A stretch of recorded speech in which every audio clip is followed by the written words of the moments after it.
Am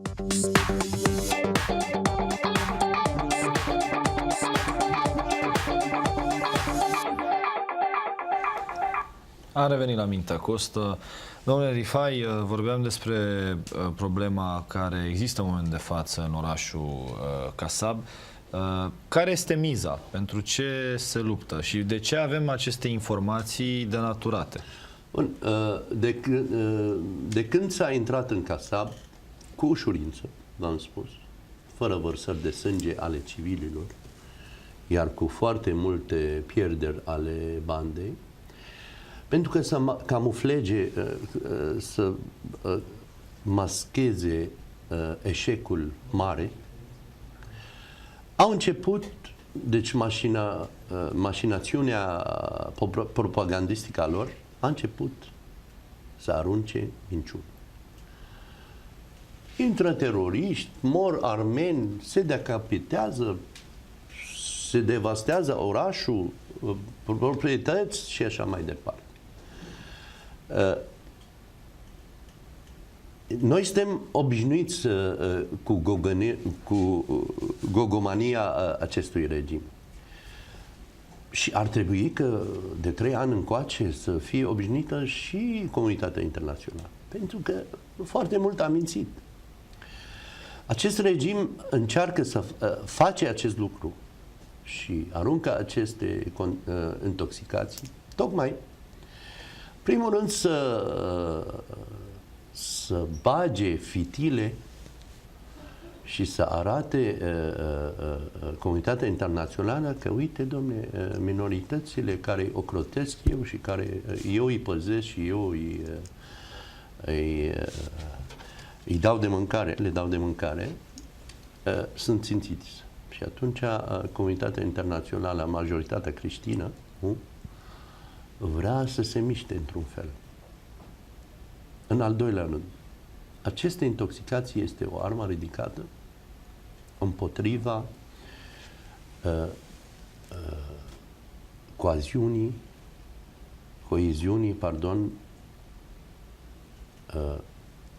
celor două popoare. Coeziunii sirienilor. Vă întrerup un pic pentru că l avem pe domnul Cioroianu. Bună seara, domnule ministru. Prin telefon, domnul Adrian Cioroianu, fost ministru de externe al României. Domnule ministru, vorbim despre situația Siriei și vreau să vă întreb cum comentați dumneavoastră acest conflict care nu se mai termină în Siria? Ce să spun, vă dați seama că ar fi descris volume despre ce se întâmplă în Siria. Deocamdată asistăm la unul dintre cele mai încinse locuri de pe planetă. De 3 ani de zile durează acest, practic, război civil. Probabil sunt mai mulți de 150.000 de victime și, pe de altă parte, din păcate, aș spune, acea încercare americano-rusă de a scoate arsenalul chimic din Siria după atacul din august anul trecut, se pare că a mai încetinit în urma evenimentelor din Ucraina. Drept care totul se leagă în această lume. După știința mea, arsenalul chimic al președintelui Bashar al-Assad trebuia scos din țară până în februarie anul acesta. Din păcate s-a depășit limita. Un alt termen ar fi 27 aprilie, deci practic în această lună, peste, să spunem, nici 2 săptămâni sau cât vine. Dar există întârzieri foarte mari, pentru că până în luna iunie, iertați-mă, acest arsenal ar trebui deja distrus în afara Siriei. Dar el încă nu, se pare că sunt întârzieri față de 27 aprilie, această țintă planificată. Și totul, din păcate, are legătură atât cu ce se întâmplă în Siria, unde se înfruntă mai multe facțiuni. E pe de-o parte armata liberă siriană, apoi este acel al-Nusra, care este o filială Al-Qaeda. Dar mai sunt și cei din gruparea islamică pentru Irak și pentru Levant. Care este miza, domnule ministru? De ce s-au făcut aceste microgrupuri? orice război civil.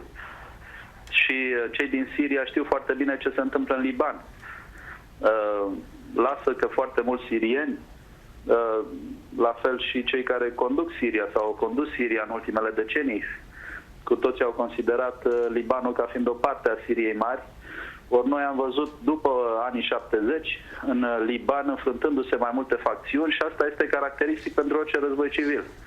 La fel se întâmplă și acum în Siria, unde, vă spuneam, pe de o parte este armata de cei care rezistă împotriva guvernului Bashar al-Assad, armata liberă siriană, dar mai sunt și alții care vin cu o doctrină a jihadului, care vin cu o ideologie islamică și deseori se omoară între ei chiar și cei care sunt împotriva lui Bashar al-Assad. Chiar în această săptămână pe care o încheiem în curând au fost lupte între adversarii lui Bashar al-Assad. Și pe acest fond, din păcate, armata, să spunem oficială, armata președintelui Bashar al-Assad și-a întărit pozițiile în unele zone, cum ar fi Homsul, orașul Homs, unde, cu excepția câtorva nuclee, orașul Homs este controlat de trupele, hai să spunem, guvernamentale, trupele președintelui Bashar al-Assad. Vă exprimați și dumneavoastră cu reținere când vorbiți despre trupe guvernamentale și atunci nu pot să nu vă întreb în ce măsură mai este acest guvern sirian un guvern legitim, un guvern care își atacă propriul popor? Sigur, aici aveți dreptate și din punctul nostru de vedere acest guvern nu mai este legitim și comunitatea internațională este în continuare în căutarea unei formule prin care președintele Bashar al-Assad să plece de la conducere. Pentru că un președinte în timpul căruia s-a produs acest adevărat genocid, vorbim, repet, de peste 150.000 de victime civile, nimeni nu știe câte sunt. Vorbim de atacuri cu gaze chimice, cum a fost atacul cu gaz sarin din august anul trecut. Și probabil, după unele surse, ar mai fi fost și alte atacuri similare, dar, mă rog, e greu de dovedit acest lucru, dar nu contează. Contează că unul a fost înregistrat aproape cu certitudine. Sigur că președintele Bashar al-Assad nu l-a recunoscut. Deci este unul dintre punctele, cum spuneam, fierbinți pe hartă, dar el are legătură și cu ceea ce se întâmplă între puterile mondiale în acest moment. Și, din păcate, această nouă încleștare care are loc de parte de Siria în Ucraina a încetinit mersul colaborării care începuse acolo sau promitea să înceapă acolo în toamna anului trecut între Statele Unite și Rusia fiind cea care sprijină, cum se știe, pe președintele Bashar al-Assad. Exact acest aspect vreau să vă întreb. Siria pare uitată sau măcar lăsată pe plan secund de către marile puteri. Toată lumea se concentrează pe conflictul din Ucraina, dar exact cum a spus și dumneavoastră, acest conflict are legătură cu Siria, întrucât Rusia era cea care sprijinea regimul care este acum acolo la guvernare. În ce măsură considerați dumneavoastră că acest conflict la noi în Europa, în care și Statele Unite normal este implicată având interese, în ce măsură acest conflict se va răsfrânge asupra Siriei? Vă dați seama că trebuie să privim harta cu mare atenție și cu toții cădem de acord că trăim într-o lume din ce în ce mai mică.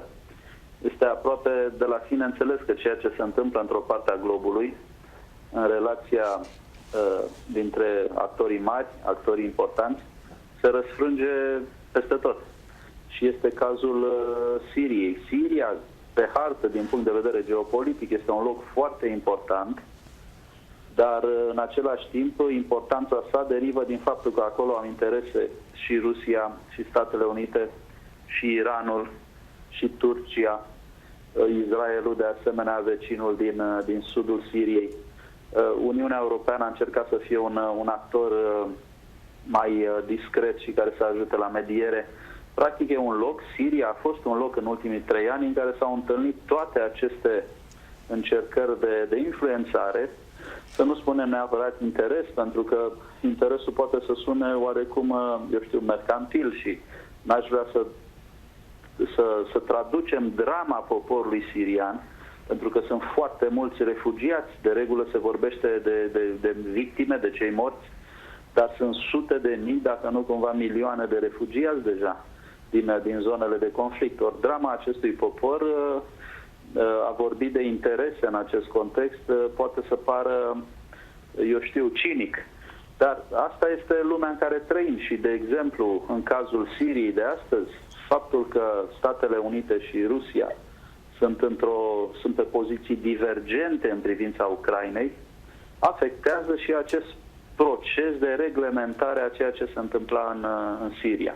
Cum se știe, Statele Unite în ultimii ani, sau mai bine spus în ultimul an, după noile alegeri din Iran, au avut o linie ascendentă în relația cu Iranul, la fel și Uniunea Europeană, dar din păcate pe fondul acestei linii ascendente în relația cu Iranul, repet, e o linie ascendentă, nu înseamnă că toate lucrurile s-au rezolvat, dar au fost câteva semne îmbucurătoare din partea iraniană, dar din păcate pe acest fundal a intervenit această încleștare din Ucraina și Rusia, care l-a apărat de la bun început pe președintele Bashar al-Assad. Acum e greu de spus în ce măsură Rusia mai colaborează la găsirea unei soluții acceptabile pentru toți în Siria. Putem discuta despre o reactivare a războiului rece? Da, e o întrebare care s-a pus mult în ultima vreme și vă dați seama, ca profesor de istorie, noi știm în istorie că lucrurile nu se repetă întocmai. Și ceea ce numeam război rece în secolul trecut, în anii 50, 60, 70, 80, nu e neapărat obligatoriu să se traducă ai doma astăzi. Dar, fără îndoială, este o ciocnire de interese între lumea occidentală și Rusia. Aș spune că pentru Rusia, sigur că Siria e foarte importantă. Siria a fost o țară care a cumpărat armament. Un port de la Marea Mediterană al Siriei era folosit și este folosit de flota rusă. Singurul port de la Mediterana al flotei rusești, închiriat, într-un fel de agreement, se află în custodia Siriei. Apoi este acest conflict, cum să spunem, în egală măsură și religios, pentru că, așa cum se știe, familia președintelui Bashar al-Assad sunt alauiți, o ramură a șiiților. Cei care sunt rebeli în cea mai mare parte sunt suniți. Aceasta explică de ce Bashar al-Assad a fost sprijinit de Iran. Iran, cum se știe, este o putere șiită. Deci sunt atât aspecte geopolitice, sunt aspecte militare, sunt aspecte economice, dar și aspecte religioase. Ori în acest foarte complicat joc de interese divergente, cei care suferă deocamdată sunt sirienii, cei care nu vor să ia o parte sau nu simt nevoia de a se implica în acest conflict și care fie se îngroașă numărul refugiaților, fie cad victime civile, pe fondul unui război care, din păcate, nu cred că se va termina în cel puțin următoarele luni. Domnule ministru, o ultimă întrebare. Vreau să vă întreb în ceea ce privește conflictul din Ucraina și sper să facem o emisiune pe această temă alături de dumneavoastră. Mi-a face plăcere, sigur. Avem în momentul de față în Donetsk, în Harkov, au fost ocupate autoritățile de către extremiști ruși. Li s-a dat un termen de 24 de ore să elibereze respectivele instituții. Termenul a trecut, asta se întâmpla undeva ieri. Cum credeți dumneavoastră că vor evolua lucrurile în acea zonă? Vă dați seama că dacă aș avea un răspuns, probabil aș conduce acum Pentagonul și Departamentul de Stat cel puțin. Nimeni nu are un răspuns la această întrebare, pentru că de fapt noi nu știm dacă Rusia într-adevăr urmărește doar estul Ucrainei, Donetskul și Harkovul de care vorbeați, sau dacă nu cumva va încerca să reactiveze această regiune rebelă pe nume Transnistria, astfel încât într-un fel să dească un ghimpe în coasta Ucrainei Occidentale. Uitați-vă pe hartă sau să ne uităm, cei care ne privesc, să ne uităm pe hartă la Transnistria și își vor da seama că dacă se vor îndrepta spre Transnistria sau spre Odessa, deja nu mai vorbim de Ucraina orientală, ci de o zonă foarte apropiată de noi, foarte apropiată de Marea Neagră, o zonă în care România are propriile sale interese. În momentul de față suntem înapoi în octombrie 1939, când a întrebat ce va face Rusia. Winston Churchill spunea că Rusia este o enigmă învelită într-un mister, învăluit într-o taină. Cu toții știm că Rusia își va urma propriile sale interese, doar că interesele sale, în afară de faptul că dorește să păstreze Ucraina în integralitatea sa, nu știm în momentul de față dacă vor fi, eu știu, raționale sau vor fi unele riscante. Nu știm dacă acțiunea Rusiei se va opri la Crimea, ceea ce deja s-a întâmplat, aceste tulburări din Ucraina de Est, Harkov și Donetsk, sau dacă, așa cum spuneam, nu va încerca să sădească un sâmbure de instabilitate mai departe, mai spre vest, în Transnistria și în Odessa. Da. Cam asta e. România are o șansă în momentul de față să, împreună cu Republica Moldova, să devină un actor foarte important în zonă. La fel, sigur, vedeți și dumneavoastră lucrurile? Pentru că... Da, e o formulă elegantă aceasta de a deveni un actor important. Sigur că cei care se află în prima linie de regulă sunt actori importanți. Dar există și riscurile de rigoare. Sigur că în mod normal ceea ce s-a întâmplat în ultimele 2 luni, să spunem, în Ucraina, a trezit mai mult nu numai interesul opiniei publice mondiale, dar cred că s-a produs și o anumită reactivare a NATO și o reactivare a politicii europene față de estul Europei. Întâmplarea face că astăzi am avut o întâlnire cu domnul ministru de externe Corlățean. Am discutat pe această temă, dar ceea ce e important e că această poziție privilegiată în prima linie a unei confruntări de interese aduce și riscurile aferente. În măsura în care, vă dați seama, Rusia s-ar putea apropia de noi, deja s-ar ajunge la o fază a sancțiunilor mult mai drastică decât cea din prezent. Atât Statele Unite cât și Uniunea Europeană vor trebui să iau o măsură dacă Rusia merge mai departe de anexarea Crimeei, care deja s-a produs. Și în aceste condiții, sigur că noi vom fi în prima linie, sigur că NATO și-a dat seama de importanța zonei noastre, dar în același timp, dat fiindcă eu știu din istorie că majoritatea conflictelor au și o latură economică, ar trebui am putea să ne gândim și la eventualele costuri pe care continuarea acestei instabilități le-ar avea, nu numai pentru România, dar inclusiv pentru România în toată Europa. Corect. O întrebare scurtă și din partea invitatului meu, domnul Muhammad Rifai de la Siria Liberă. Vă rog. Bună seara, domn ministru. Bună seara, bună seara. Bună seara. Ați făcut o referire la ce se întâmplă în Siria ca fiind război civil. Domnul ministru, noi știm cu toții că un război civil, asta înseamnă că oamenii se ceartă printre ei și vine guvernul, încearcă guvernul sau autoritățile încearcă să aplaneze acest conflict. Iar în Siria este invers. Este un regim tiran care își omoară propriul popor. Acum ați și menționat că sunt lupte printre rebelii sau nu este adevărat. Făcătura regimului care se cheamă Daesh, deci țara islamică în Irak și Siria, asta ne-a invadat și armata siriană liberă luptă împotriva lor.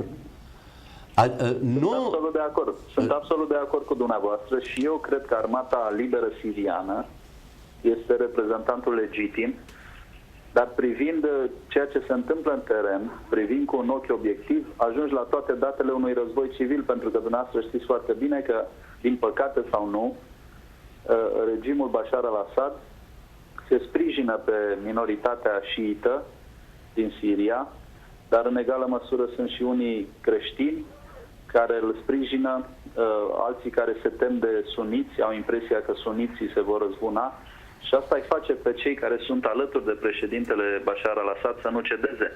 Sigur că Armata Liberă Siriană este reprezentantul și din punctul meu de vedere și al multora din Europa. E reprezentantul legitim, dar în același timp știm cu toții că există și acel Al-Nasra, sau cum poate nu pronunț bine, acea filială Al-Qaeda. Foarte bine ați spus. Da, există și acest stat islamic acel din stat Irak de care și Levant. am făcut eu referire. Da. Da, acel stat la care ați făcut dumneavoastră referire. Deci și ei sunt actori în această confruntare și nici eu nu sunt de acord să împărțim lucrurile în șiiți și suniți. Și eu cred că regimul sirian, regimul președintelui Bashar al-Assad, din păcate a depășit orice limită. Și acest lucru s-a văzut în august anul trecut, odată cu acea folosire a armelor chimice, dar trebuie să recunoaștem că situația din Siria deocamdată e foarte, foarte încă în continuare neclară și din păcate opoziția în afara armatei libere siriene, opoziția este încă fragmentată în mai multe grupuri care pe de o parte luptă împotriva președintelui Bashar al-Assad, dar pe de altă parte se mai luptă și între ele. Referitor la armele chimice, domnul ministru, sirienii încep să preferă să moară cu arme chimice, pentru că se omoară mult mai ușor decât cu butoaiele pe care le aruncă Bashar al-Assad cu avioanele lui, butoaiele cu pulbere explozantă. E mult mai ușor să mor cu arma chimică. Îmi dau seama de ce spuneți și e trist, sigur că teoretic aveți dreptate, dar Doamne ferește, sau Allah să ne ferească de așa ceva, pentru că în definitiv orice victimă umană este un om, un destin, niște speranțe care dispar și deja s-a depășit limita din acest punct de vedere. Din păcate, repet, dacă lucrurile nu s-ar fi complicat și în Ucraina, poate că s-ar fi găsit o soluție mai rapidă în Siria, dar asta e povestea.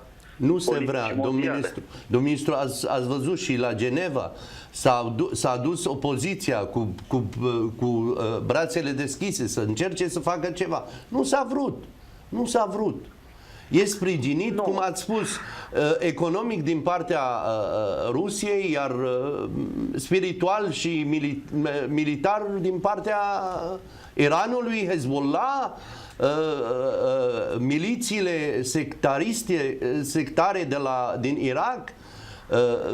Noi știm cu toții cum vin ăștia și luptă și invadează orașele și acolo, știți, peste moscheile suniților ce steaguri se pune și așa mai departe. Deci războiul, ei au, într-adevăr, încearcă Bashar al-Assad și cu truma lui de fideli. Exact. Să transforme acest război într-un război civil și religios. Se încearcă. Se încearcă. Mai devreme, nu știu dacă ați urmărit cum intoxicarea aceasta de mass media și de opinie publică, care o practică. Este o practică de când s-a început. De când a ieșit lumea pe stradă, domnul ministru, s-a spus la televizorul regimului că lumea a ieșit pentru că a plouat, a ieșit lumea să îi mulțumească lui Allah. Că a plouat. Domnule ministru, din punct de vedere diplomatic, România ar putea să facă ceva? Mai mult decât face în prezent?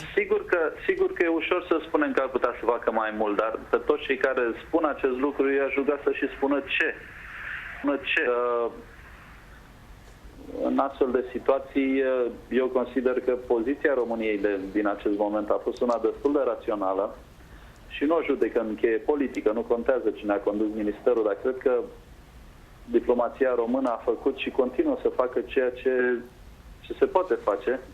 Vă dați seama că, pe de o parte, avem propria noastră apartenență, de care suntem foarte conștienți, aceea la NATO și la Uniunea Europeană. Aș spune că, în ciuda ceea ce se crede la noi, Uniunea Europeană a avut o poziție foarte corectă în tot acest interval, o poziție care a mers de la mediere până la presiuni diplomatice asupra guvernului Bashar al-Assad, Dar trebuie să acceptăm că astfel de lucruri nu se rezolvă peste noapte. Dată fiind această încrengătură de relații care se află în conflict acolo, soluția, din păcate, nu poate fi una care să vină peste noapte. Avem nevoie, pe de o parte, de colaborarea Iranului, avem nevoie de colaborarea Rusiei. Pentru aceasta n-aș spune că sunt cele mai bune momente, din păcate. Repet, sunt ceva progrese în relația cu Iranul, dar din păcate sunt ceva regrese în relația noastră cu Rusia. Ori pe acest fond, cei care plătesc nota de plată sunt civilii din Siria. Din păcate așa este, domnule ministru. Vă mulțumesc foarte mult pentru prezența în emisiune. Sper să vă avem aici. Cu toată plăcerea. De ce nu? Sigur că da. O seară bună, domnule ministru. Salutări invitatului și tuturor celor care ne privesc. Mulțumesc, domnule. Numai. Da, ați ascultat o declarație foarte interesantă a domnului ministru. Da, așa. Ați spus, domnul ministru, un cuvânt că peste noapte nu se poate face nimic, dar nici în 3 ani și ceva. Da. Sunt deja 3 ani și... Exact. Haideți să ne întoarcem acum la, dacă avem timp, bineînțeles, la problema armenilor. Mai avem 4 minute mai avem. Exact. Eu vă povesteam că această mașinațiune propagandistică vrea să dezbine coeziunea sirienilor și este o armă ridicată împotriva sa. Iar pentru el va avea de câștigat. Minoritățile din interiorul Siriei o să se alăture de el, pentru că de frică să nu fie exterminați. Iar armata siriană liberă a fost deșteaptă de data asta și tot timpul nu a țintit civilii și l-a demascat. Uitați-l, e demascat acum.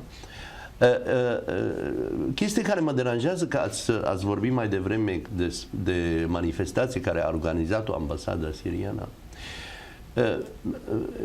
Găsirea unor popi în acea manifestație, care este un act politic din moment ce este organizat de o ambasada. Asta vreau să vă întreb. Este un act politic. Cum vi se pare acest lucru? Pentru că ambasada siriană e clar că face parte din regimul al-Assad. Sigur. E ruda lui acest... Și în ce măsură acea manifestație pe care au făcut-o este legitimă?